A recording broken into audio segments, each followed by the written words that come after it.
नमस्कार दोस्तों, मैं दीपक राणा आप सभी का हार्दिक स्वागत करता हूं आपके अपने YouTube चैनल अपग्रेड एकेडमी पर। जैसा कि प्यारे दोस्तों, आप सभी को पता होगा भी कल हमने चैप्टर नंबर 5 से जो बेसिक कॉन्सेप्ट थे, ठीक है ना, वो डिस्कस किए थे 10th क्लास NCERT मैथ से भी, ठीक है ना। आज हम डिस्कस करने वाले हैं अभी एक्सरसाइज 5.1 का क्वेश्चन नंबर फर्स्ट का फर्स्ट और सेकंड पार्ट भाई, ठीक है ना। दोनों ही पार्ट हम इस वीडियो में डिस्कस करेंगे। थर्ड और फोर्थ पार्ट हम इसकी नेक्स्ट वीडियो में डिस्कस करेंगे। इससे पहले यदि आपने इसकी बेसिक कॉन्सेप्ट वाली वीडियो नहीं देखी है तो प्लीज़ जाकर आप देखिए, क्योंकि जो जो क्वेश्चन हम आज करने वाले हैं अभी वो आपको बिल्कुल ईजिली से समझ में आ जाएंगे, ठीक है ना। बट आपको पहले क्या करना है, वो बेसिक कॉन्सेप्ट वाली वीडियो जरूर देखनी है, जिससे कि आपको आइडिया लग जाएगा कि भाई किस तरीके से हमको अपने क्वेश्चन को सोल्व करना है। और दोस्तों, जो भी क्वेश्चन हम यहाँ डिस्कस करेंगे वो सभी के सभी हमारे बाईलिंगुअल होंगे, मीन्स दोनों ही लैंग्वेज में डिस्कस करेंगे हम, हिंदी में भी और इंग्लिश में भी। तो चलिए प्यारे दोस्तों, स्टार्ट करते हैं हम आज का क्वेश्चन। अभी देखिए भाई, क्वेश्चन नंबर फर्स्ट का फर्स्ट पार्ट है। पहले तो इन्होंने बोल रखा है कि भाई निम्नलिखित स्थितियों में से किन स्थितियों में संबंध संख्याओं की सूची एपी है और क्यों।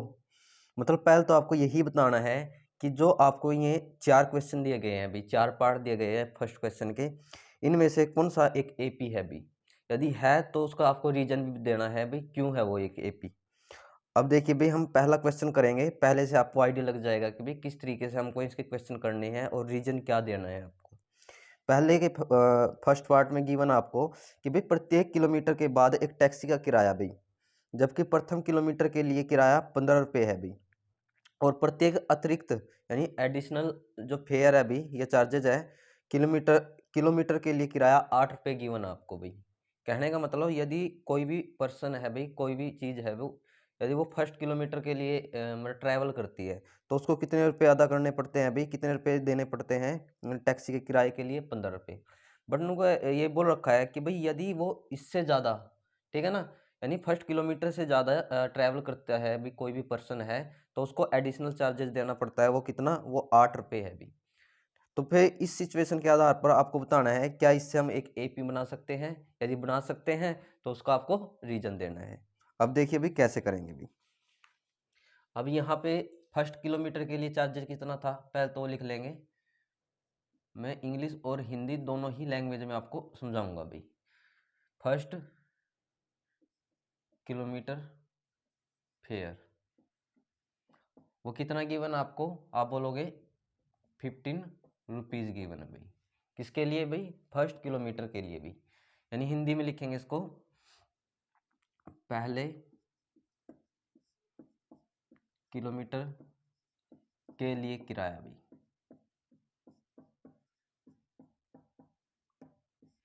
कितना लिखा आपने, अब बोलोगे 15 रुपये। इंग्लिश वाले इंग्लिश और हिंदी वाले हिंदी में नोट डाउन कर सकते हैं भाई। ये हो गया अभी। बट उनका यदि इससे फर्स्ट किलोमीटर से एक्स्ट्रा यदि वो ट्रैवल करता है तो उसको 8 रुपये ज़्यादा देने पड़ते हैं अभी।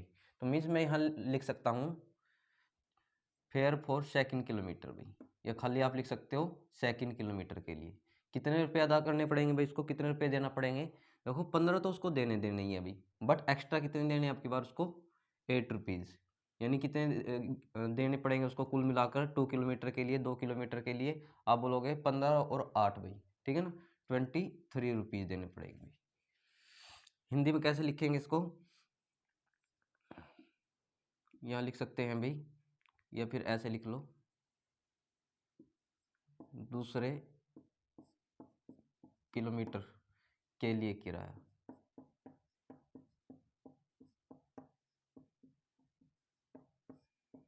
कितने हैं अभी, आप लिखोगे 23 रुपीज़ अभी। अब देखिए ये मैंने सेकंड का लिख दिया। अब कोई आपसे थर्ड किलोमीटर के लिए पूछ ले तो आप क्या बोलोगे, फेयर फॉर थर्ड किलोमीटर, या खाली थर्ड किलोमीटर भी लिख सकते हो।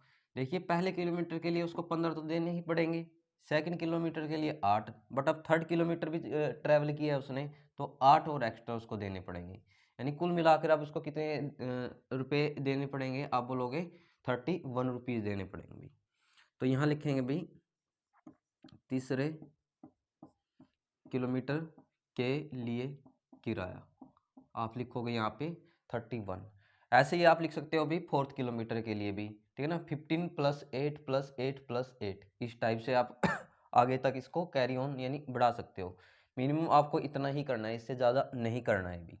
अब यहाँ से आप देखना भी आपके पास एक सीरीज बनेगी 15, 23 और 31 की। तो पहले तो इस सीरीज को यहाँ पे नोट डाउन कर लेते हैं अभी। पहले के लिए 15 आया हमारे पास, सेकंड किलोमीटर के लिए 23 और थर्ड किलोमीटर के लिए आपके पास 31। इस तरीके से हम इसको कैरी ऑन कर सकते हैं। अब आपको ये बताना है क्या भाई यह एक हमारे पास एपी होगी या नहीं होगी भाई, है तो उसका रीजन भी दीजिए भाई। अब यहाँ पे देखिए भाई एपी की हम पहचान कैसे करते हैं भाई, मैंने आपको बेसिक कॉन्सेप्ट में बताया है, मैं दोबारा फिर बता रहा हूँ।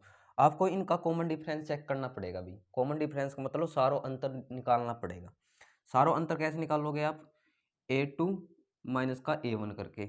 अब यहाँ पे A2 A1 ये चीज़ें क्या हैं, देखो ये A1 है आपका, ये A2 ये A3, यानी A2 में से A1 को माइनस करना है। यानी 23 में से आप 15 को घटाओगे तो कितना बचेगा आपके पास, आप बोलोगे 13, 13 में से 5 गए भी, कितना आएगा आपके पास ये, आप जवाब दोगे 3 ये गए, ठीक है ना। अच्छा ये था मेरे पास, ठीक है, तो आप बोलोगे ये मेरे पास बचेगा 8, ठीक है ना। 13 में से 5 गया कितना आएगा मेरे पास, आप बोलोगे 8 आएगा भाई, और एक में से एक गई 0, वो लिखने की जरूरत नहीं है आपको। नेक्स्ट क्या है भाई, आपको एक और डी निकालना पड़ेगा यहाँ पे, A3 माइनस का A2। A3 की वैल्यू कितनी थी, आप बोलोगे 31 थी, और A2 की वैल्यू कितनी थी, आप बोलोगे 23 थी। अब इसको सोल्व कीजिए, हम 11 में से 3 को माइनस करेंगे, कितना बचेगा, यहाँ भी 8 बचेगा। आगे भी जब आप और सीरीज को बढ़ाओगे वहाँ भी आपका 8 ही निकल के आएगा। अभी इस 8 से आपको क्या पता चला कि भाई जिसमें डी यानी कॉमन डिफरेंस सारों अंतर सेम होता है, वह क्या कहलाती है हमारे पास, एपी कहलाती है ना। अब बोलोगे ये है हमारे पास क्या है, एक एपी, बट इसका आपको रीजन देना है, क्या दोगे, कॉमन डिफरेंस इज सेम। तो यहाँ आगे लिखोगे देयरफॉर, या फिर यहाँ लिख दो it is an AP. Hindi वाले कैसे लिखेंगे, सारों अंतर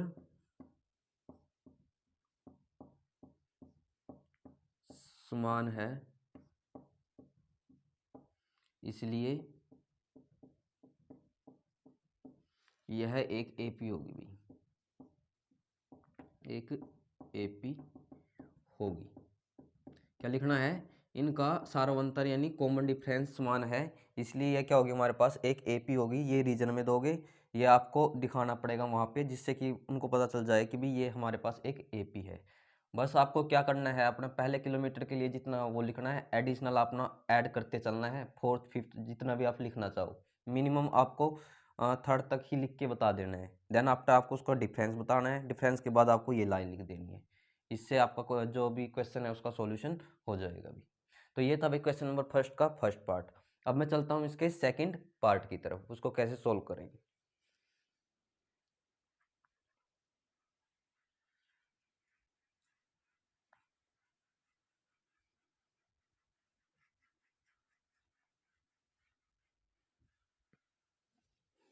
अब देखिए भाई सेकंड पार्ट में क्या गिवन है इन्होंने, किसी बेलन यानी सिलेंडर में उपस्थित हवा की मात्रा जबकि वायु निकालने वाले पंप प्रत्येक बार बेलन की शेष हवा का 1/4 भाग बाहर निकाल देते हैं भाई। अभी ये बोल रहा है अभी कोई सिलेंडर है अभी, और उस सिलेंडर में एयर की जो क्वांटिटी है भाई वो प्रेजेंस है भाई। अभी इन्होंने क्या बोल रखा है, जबकि वायु निकालने वाला कोई पंप है भाई, वो एक बार में कितनी हवा यानी कितनी एयर को बाहर निकालता है भाई, मूव आउट करता है भाई। आप बोलोगे 1/4 एयर है उसको बाहर निकाल देता है, हवा को बाहर निकाल देता है। तो भाई इस सीरीज को आपको बताना है क्या भाई इससे हमारी एक एपी बनेगी, बनेगी तो क्यों बनेगी, और नहीं बनेगी तो वो भी आपको यहाँ पे करके दिखाना है भाई।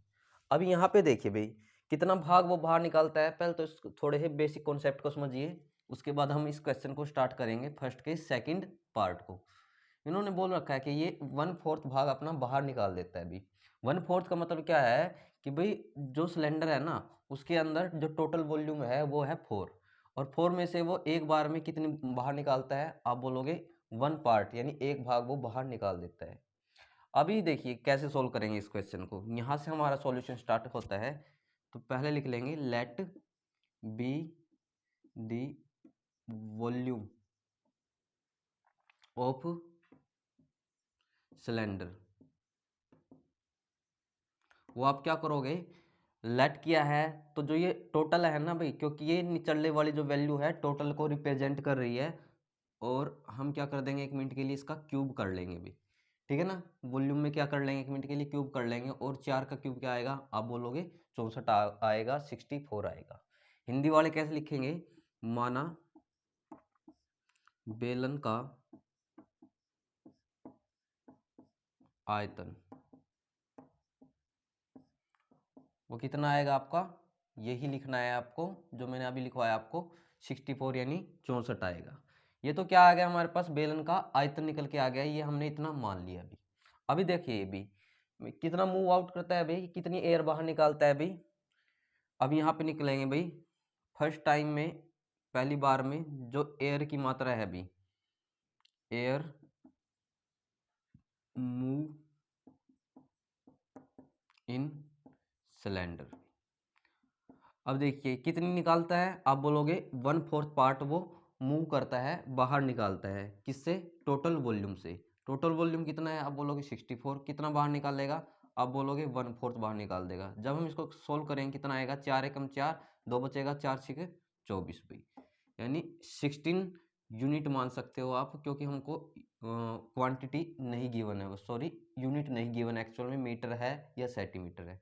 इसको भी आप चाहे तो यूनिट और इसको आप मान सकते हो इकाई, इस टाइप से। यानी हिंदी में कैसे लिख लेंगे इसको, पहली बार में हवा की मात्रा बाहर निकाली गई।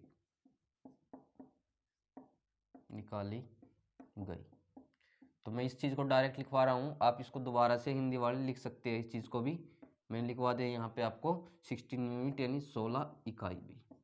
पहली बार में देखिए इतनी इकाई इसने बाहर निकाल ली।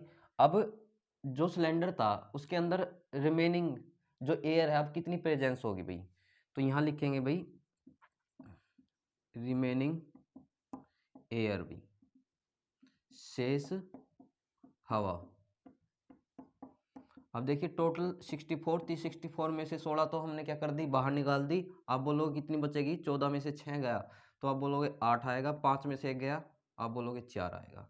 मीन्स इतनी यूनिट, इतनी इकाई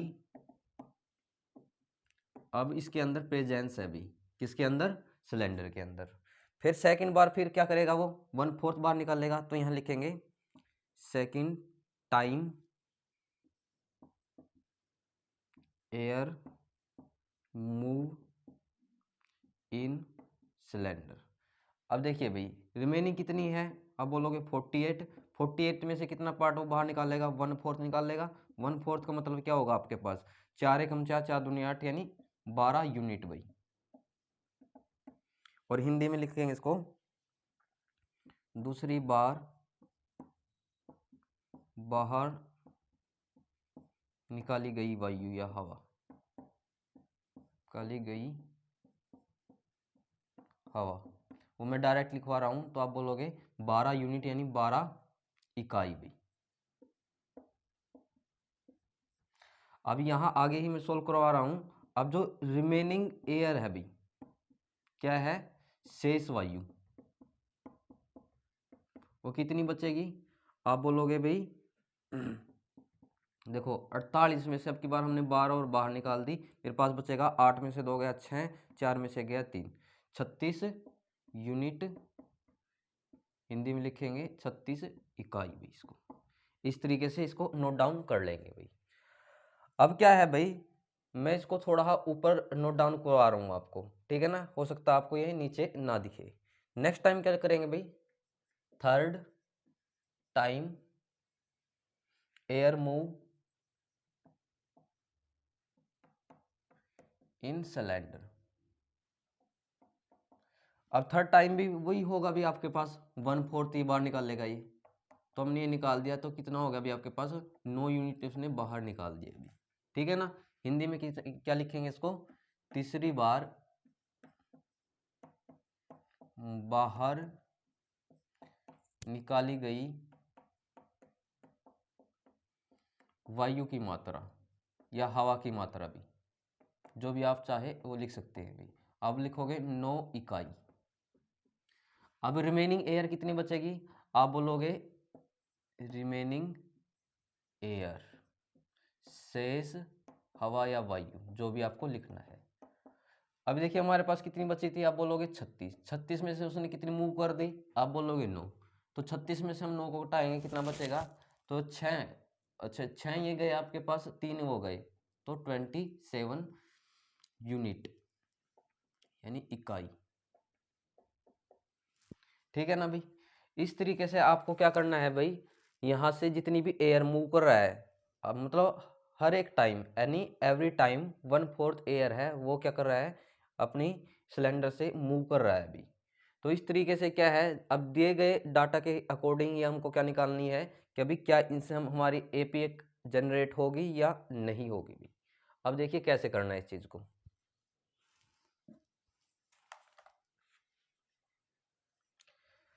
मैं इसको 1 मिनट के लिए यहाँ से इरेज करवा देता हूँ।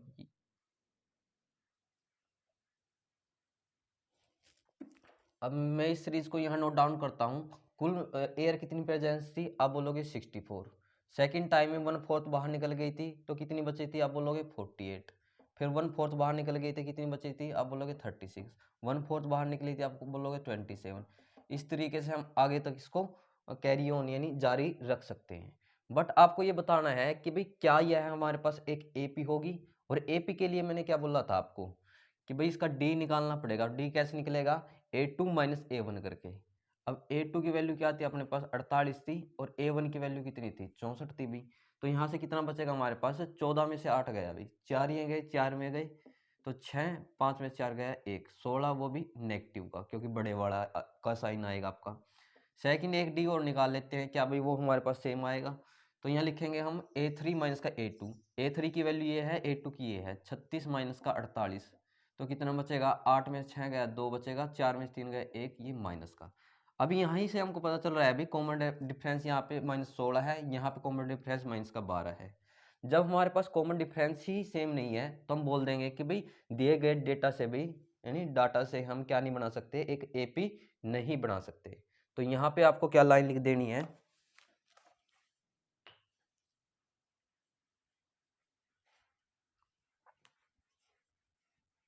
आप वीडियो को दोबारा से रिवाइंड करके इस क्वेश्चन को नोट डाउन कर सकते हो भाई। तो यहाँ आप लिखोगे भाई common difference is not same, therefore, देखिए ये साइन है देयरफॉर का, therefore it is not in form of AP.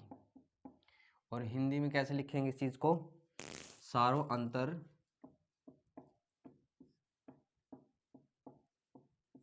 समान नहीं है,